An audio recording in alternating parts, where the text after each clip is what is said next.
C'est Gisèle Pellicot qui le dit en ce moment, mais nous, moi, ça fait 15 ans que je l'entends, la honte doit changer de camp, quoi.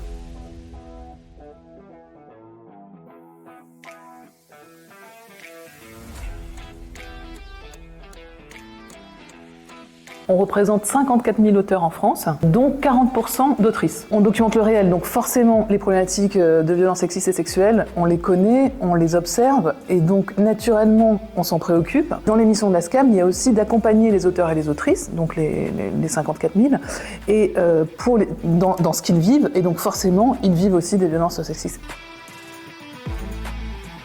On est un milieu très précaire et très solitaire, les auteurs et les autrices, les réalisateurs de documentaires. On a aussi affaire à beaucoup de boîtes de production, dont beaucoup d'employeurs. On n'est pas en CDI, donc on est la cible parfaite pour un rédac-chef ou un producteur sexiste ou agresseur sexuel. Du coup, on s'est dit, moi j'ai suivi une formation de référente et la SCAM m'a suivi pour qu'on lance une grande enquête autour des violences et harcèlements sexistes et sexuels dans le milieu de l'audiovisuel.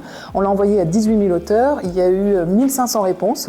C'était avant l'été, donc c'est un taux de réponse de 8%, presque la moitié d'hommes qui ont répondu. Donc ça concerne tout le monde, aujourd'hui c'est vraiment une problématique qui concerne tout le monde. Et donc on va annoncer tous ces résultats le 10 décembre.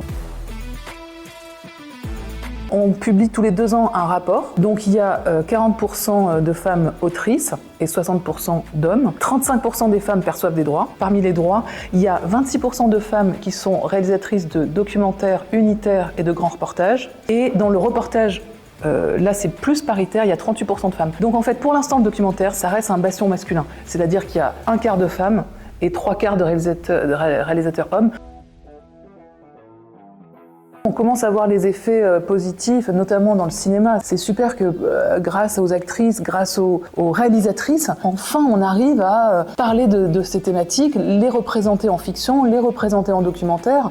Mais je pense que c'est de mieux en mieux et le travail que vous faites, le travail qu'on fait à la SCAM, enfin, en fait c'est toute une chaîne vertueuse pour enlever un tabou tout simplement et porter un éclairage dessus. C'est Gisèle Pellicot qui le dit en ce moment, mais nous, moi ça fait 15 ans que je l'entends, la honte doit changer de camp, quoi. En 2012, j'ai fait un premier documentaire qui s'appelait Viol double peine. Et en fait, après, de documentaire en documentaire, j'ai creusé cette thématique, notamment avec Flavie Flament, que j'ai suivie dans sa mission. Elle a fait une mission de consensus en 2016. Alors, elle avait été violée par David Hamilton. Et c'est grâce à cette mission confiée par Laurence Rossignol à l'époque que les délais de prescription ont été allongés de 20 à 30 ans. Et donc ça a des répercussions en fait tous les jours ensuite.